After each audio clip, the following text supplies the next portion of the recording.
वैशाख संकष्टी गणेश चतुर्थी व्रत कथा। वैशाख मास गणेश चतुर्थी की कथा। हर माह के कृष्ण पक्ष की चतुर्थी को संकष्टी गणेश चतुर्थी व्रत रखा जाता है। वैशाख मास के कृष्ण पक्ष की चतुर्थी को रखे जाने वाले व्रत को वैशाख संकष्टी गणेश चतुर्थी व्रत कहा जाता है।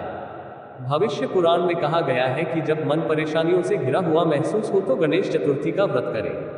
इससे कष्ट दूर होते हैं और धर्म, धन, मोक्ष, विद्या, धन और आरोग्य की प्राप्ति होती है। वैशाख संकष्टी गणेश चतुर्थी व्रत कथा। धर्मकेतु नामक ब्राह्मण की कथा। पार्वती जी ने पूछा, जो वैशाख मास के कृष्ण पक्ष की संकटा चतुर्थी कहलाती है, उस दिन किस गणेश का किस विधि से पूजन करना चाहिए और भोजन में क्या खाना चाहिए? गणेश जी ने उत्तर दिया, हे माता, वैशाख कृष्ण चतुर्थी के दिन व्रत करना चाहिए। उस दिन ऋक्तुंड नामक भगवान गणेश की पूजा करनी चाहिए और भोजन में कमलगट्टे का हलवा ग्रहण करना चाहिए।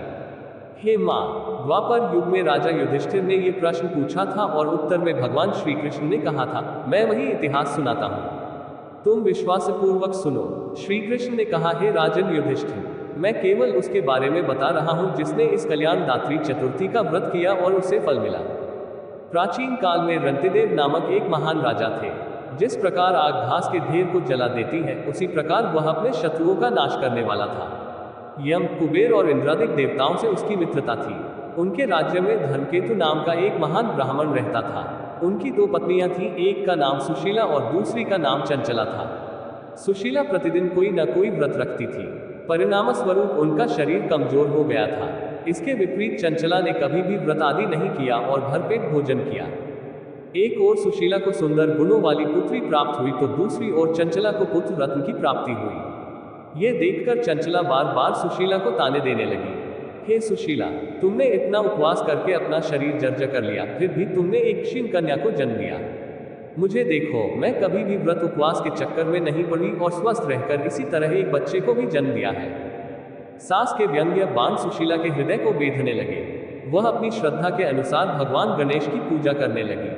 जब सुशीला ने भक्तिपूर्वक गणेश चतुर्थी का व्रत किया तो रात्रि के समय विघ्नहर्ता भगवान गणेश ने उसे दर्शन दिए। श्री गणेश जी बोले, हे सुशीले, हम आपकी पूजा से अत्यंत संतुष्ट हैं।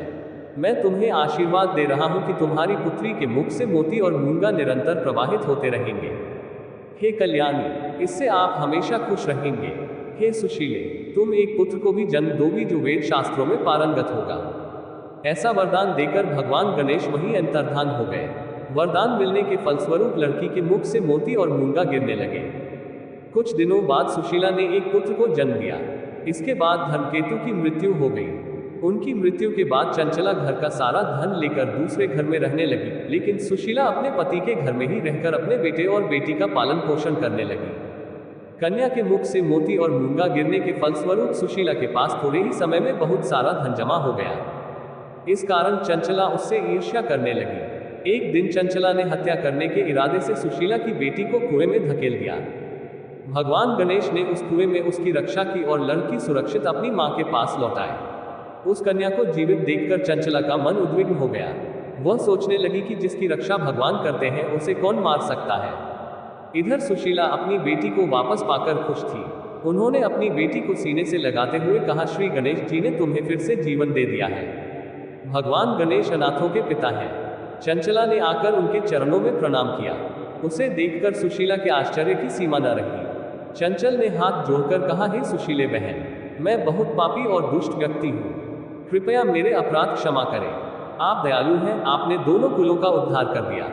जिसका रक्षक देवता हो, मनुष्य उसका क्या बिगाड़ सकता है।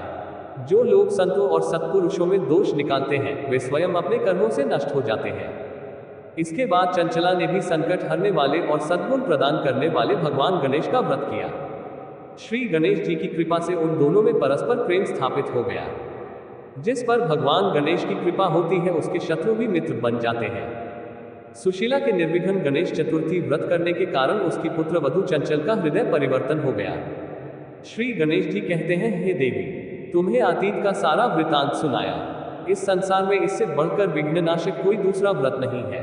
श्री कृष्ण जी कहते हैं, हे धर्मराज, आपको भी विधि विधान से भगवान गणेश का व्रत करना चाहिए। ऐसा करने से आपके शत्रुओं का नाश हो जाएगा और अष्ट सिद्धियां और नई संपत्ति आपके सामने खड़ी हो जाएगी।